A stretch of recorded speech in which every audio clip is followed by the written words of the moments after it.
So I'm here to talk about furry poetry.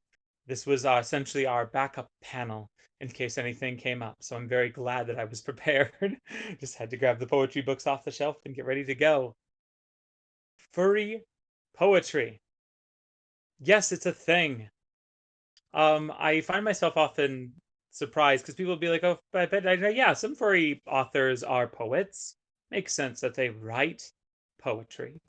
But no, I'm looking at very specifically poetry either about anthropomorphic animals or poetry that is about the furry experience. And you can see my hands for just a brief moment because I'm going to right away pop some suggested reading from the Furry Writers Guild into the chat room because there's no way I can talk about every awesome furry poetry book out there. And some of our poetry collections who are written by furries are also listed on that website. They are absolutely wonderful. So, talking in general about furry poetry. What is furry poetry? Obviously, furry poetry is any other kind of poem that you want that may be talking again about anthropomorphic animals or the anthropomorphic experience. And if you're curious about, wait a minute, what is the anthropomorphic experience? This panel comes with poems, everyone. This book right here is called Furry Slut. It's, I mean, don't let the title deceive you. This is written by Chaz Chitwood, and this poetry book won the 2020 Stonewall Chapbook Award. Remember how earlier I was talking about marketing your furry things to a mainstream audience? Well, but if you want to talk about the furry experience, I can think of no better poem that can describe this than Chaz Chitwood's poem called Character Design. Aren't you tired of your skin? It's so lived in. Don flesh with feathers or fur or spines or scales, accessorized with gnashing teeth or rending claws, or neither. But no dainty, polite smiles in noble's clothes on fair skin. If you're going to be a bard, I'd rather you be a thrashing knoll with a set of drums, beating them slack with bones. First things first, you cannot be human. An elf is just a pointy-eared human, and a dwarf is a short-bearded, angry human. And all three are done and done and done, and I won't have them here. The rules continue thus. No aristocratic vampires. The only interesting one was Dracula, and he's worn out and dusty. And for as good as you think your idea is, I promise it won't impress. No half demons, no half angels, and if you have wings, they have to match and be even in number. You aren't the last of your kind, and you won't get away with just being a human in disguise. And you'll make new gods and new nations. And nothing you use will be in the book, but you still need it. And you can be any gender you want, love anyone you want, and if anyone at the table gives you a weird look for it, don't worry, I'll get to them before you know. At least once, you've got to try to seduce the dragon, and the barbarian can't keep the beholder as a pet. And no, it's not an improvement when the fighter's brain gets replaced by one with legs and a beak, even if it makes her nicer. If you have all these options and all these different bodies, creeds and cultures, claws and fangs, did you even need the first rule at all? I sorry there, brief moment to let it sink. It is such a wonderful poem that looks like it's at first especially just like we're making D&D characters and you're not just going to be a boring human, but it talks in depth about this experiences of wanting to experience a different you, what you could be like if your body was different. And it's marvelous beyond marvelous. Poems discussing anthropomorphic topics have so much room to go. The poetry book itself also features another poem, and I don't want to read too many other things by other authors, as I mean, there's copyrights and things involved. And I want you to go and read their books and purchase them. Please go purchase that book. It is marvelous. But Another one of the amazing poems documents each of the personas that they have had over the years and why they thought that that persona reflected them as a person or the area that they were at in their lives and they had that persona. So we can make lovely, lovely large amounts of poetry that are just purely about us being furries. And it would be wonderful to see more chapbooks out there that are basically just about that experience because I think not only furries would be interested, but how many other people could get excited about being able to live as someone who wasn't themselves in this virtual space that we live in? It's a topic that probably should be explored more, these digital bodies that we basically all inhabit online as furries with our persona. But enough with me accidentally also getting a little poetic. Um, Another book that I want to talk about that discusses what furry poetry could be is just like any good furry book or story.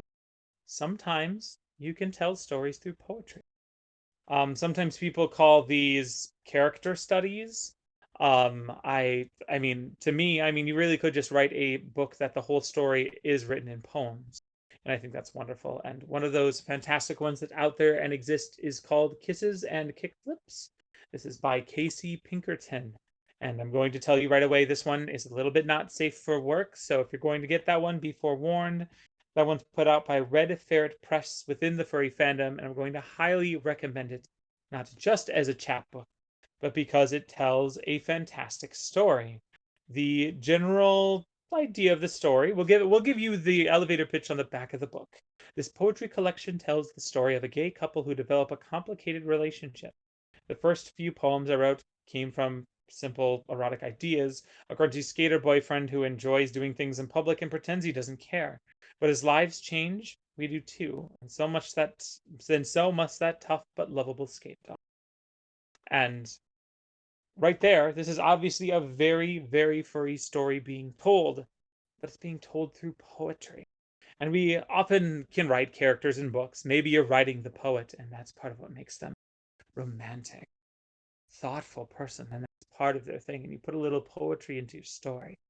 But with furry poetry, we can write about things in, I would say, a far more visceral way when we tell our stories. A lot of people discuss how furry is such a visual medium, or especially in the time of COVID, how much we miss hugging each other. Or even as writers, when I was listening to other panels, how many people went out of their ways to discuss touch and how it's so vital to the furry experience. And when you're writing it, you need to talk about how that touch of the fur feels, or how that tail is wagging and that body expression. Through poetry, we can make far stronger impacts on these sensations and these feelings. A lot of people would say poetry is words distilled down even further to break down an experience. I mean, later today we'll be having our flash fiction and we'll be discussing short stories in under 500 words. But imagine trying to write an entire furry experience in 3 stanzas with only 3 syllables in each line for those 3 lines in a stanza. That's called the tricube poem, by the way. And imagine if you try to write down what it feels like to be a dog who is so happy its tail is wagging. And you get a total of, oh gosh, what would that be? 27 syllables to do it in. Could you do it? And if you did it and wrote that experience, would it be stronger than any amount of his tail wagged in pleasure that you wrote in your book? And then imagine taking that and just taking those very distilled moments and using them to tell a story. I'm not saying that I haven't read tons of books with powerful emotional impacts because obviously I have. I'm not the president of this guild and I'm not reading something constantly off my shelf 24/7 for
Hello, everyone. Was it just on my end? I may have accidentally poofed. This is what happens when you run conventions online, right? Let's just double check here and make sure that everyone can see and hear again.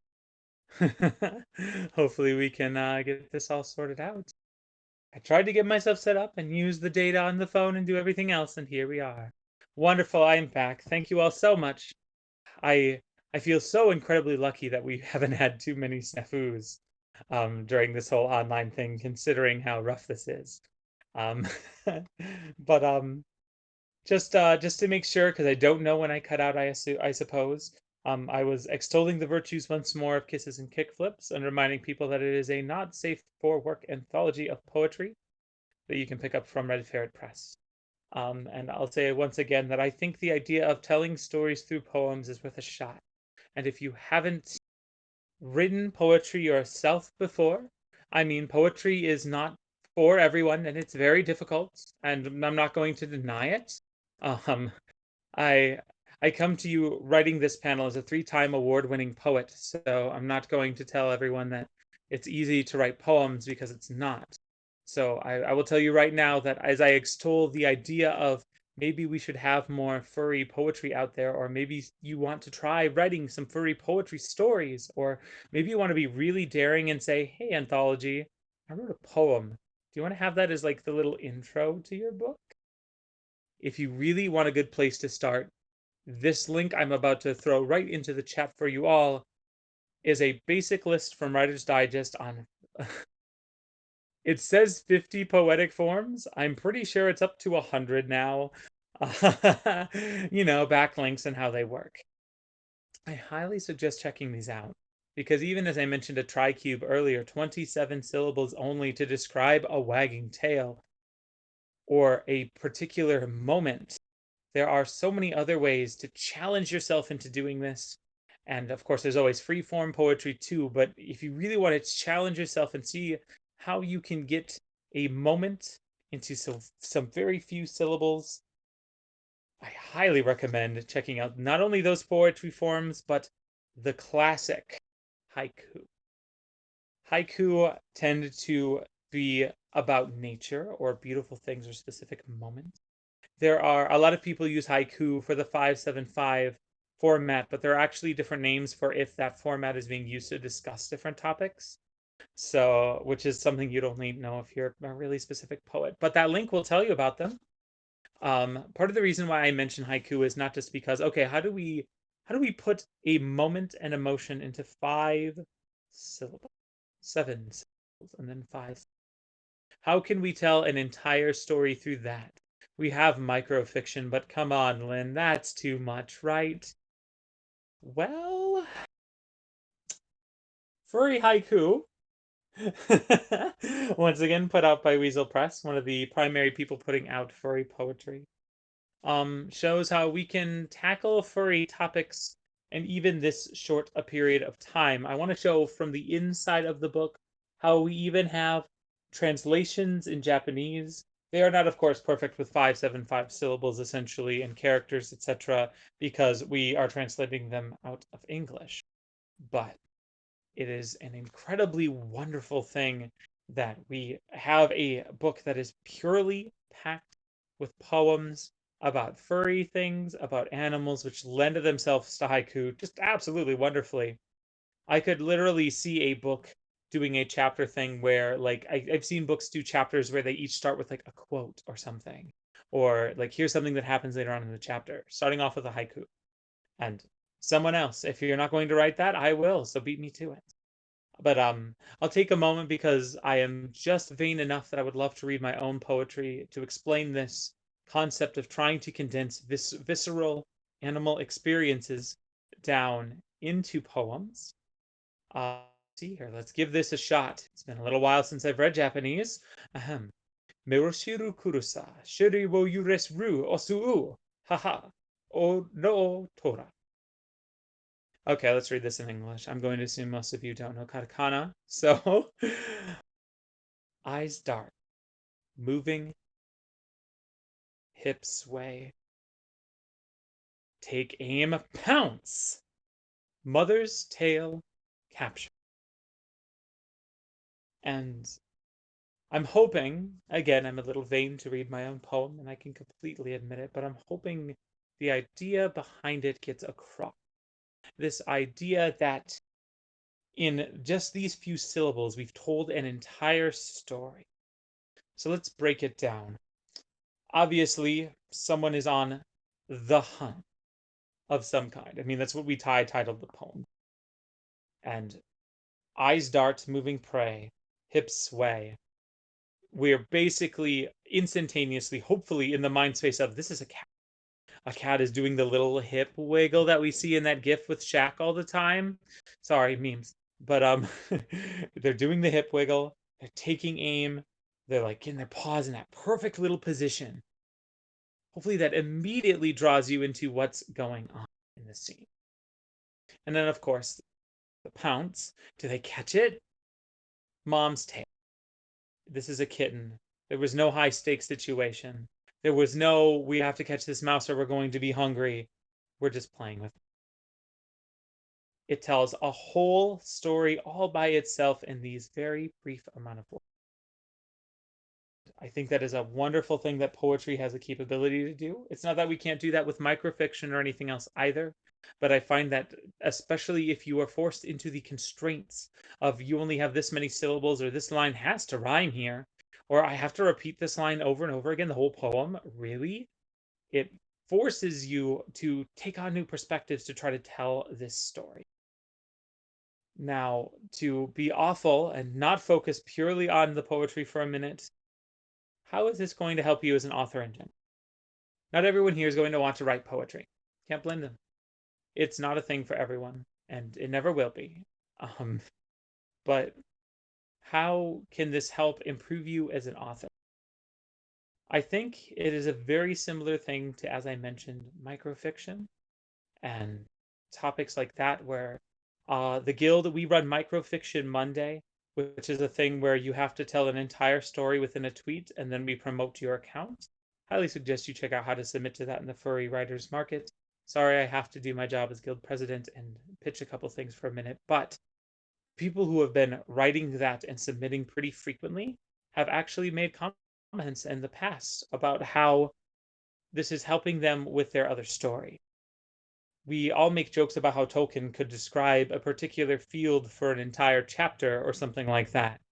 But what if you could literally take a chapter of your book and take this very powerful moment that happens within it and manage to put it onto 1 or 2 pages? We often write hard sequels because, I mean, we have more story to tell. And there's nothing wrong with that at all in any way. It's not bad. But what if we could condense these things better to really have a strong starting story? What if that first book, even before the sequel, we have put in these moments that are incredibly powerful or covered like has anyone here ever written a chapter of a book or written your first draft and gone, gosh, I really wish I had time for this extra character development, but honestly, it just messes up the pacing and we just don't have that time? What if you could have that time because you learned how to compress and really, really make each moment and page and word that you are saying count? And if you want the perfect exercise on how to do that, I think it's poetry. I am a little bit biased again as the poet who's been published for it and done everything else, but I think that it is a wonderful training exercise. And it's not just, it would be wonderful to see more poems about people talking about being a furry, but it's also wonderful just because we can learn about how to tackle these topics better ourselves. And I want to highly encourage people to try to take a shot at a poem every now and then on Twitter for things like National Poetry Day or for other fun things. The guild will retweet poems that people are writing that are Twitter-like. But in general, for this panel, if you pop out the hashtag Oxfurred comma with a Twitter length poem, we'll make sure that hits the retweet. I highly suggest the poetry form I mentioned earlier. It is called a trique. You have 3 stanzas, each with 3 lines, and each line has 3 syllables. And to come up with a very specific animal moment of some kind, or something only your furry character would do, and try to put out a poem. Give it a shot today. See if you can learn something through it. Because even through basic moments of poetry, you're going to find that it makes your furry stories that much. Hopefully now I haven't accidentally gotten a little too poetic or a little too high up on my high horse on writing and being fancy. Because, as a friendly reminder, all kinds of writing is wonderful, and we have talked about everything from like everything from interactive fiction onward during these panels these last few days. So I really hope that people understand I'm not trying to knock on books or normal writing by any means. I'm suggesting this is an idea to improve what you can do. And I also hope in general that maybe this talk has inspired any publishers out there in the audience to be like, that next furry anthology we do, let's open up one poem submission. We have lots of people write their forewords and say this book is dedicated to. But then right after that, let's have a poem that sets the stage. I hope that's something that we can see a little more often, alongside maybe taking some daring risks about furry poetry. In We have a little bit of time left. I know that this was I had to pick this up and run it panel. So I will double check and see if anyone has any specific poetry questions, or if they are particularly interested about some aspect of furry poetry, or about any of the books that I talked about, because I want you to know that there are definitely several other books. We linked it in the chat earlier, but if you check out the Furry Writers Guild website for suggested reading, we have an entire list of not only furry poetry books that are very furry focused, but books by poets. Here, I'll take some moments to shout out. The previous guild president, Dwayne, wrote Face Down in the Leaves, which is a wonderful chapbook. Weasel himself of Weasel Press has written wonderful chapbooks. If you have not seen his poems that he puts on Twitter, please get ready for, again, a punch in the gut that is the kind of punch in the gut you want out of a poem. Absolutely recommend checking them out. And I suppose with that, then, it doesn't seem we have any questions. I'll do my last final spiel. Thank you all so much for listening to the same person talk for 3 panels. I know that that really wasn't the plan this morning, but I deeply, deeply appreciate it. If you liked anything you heard today, especially the poems, I've been putting out basically daily poetry on my Twitter account at Literal Grill. You can follow me on there and keep an eye out. I usually tag it with poetry. I only haven't put out a daily poem these last 2 days because I've been running a convention. Believe me, that means there's 3 poems in the works as soon as this is. I'm gonna hop off here for now. I hope that you all enjoy the next panel, because I know I'm going to. We're going to have Madison Scott Cleary reading from one of her newest books, and I absolutely hope you enjoy it. I'll see you all then. Sorry for the hand again. Bye for now.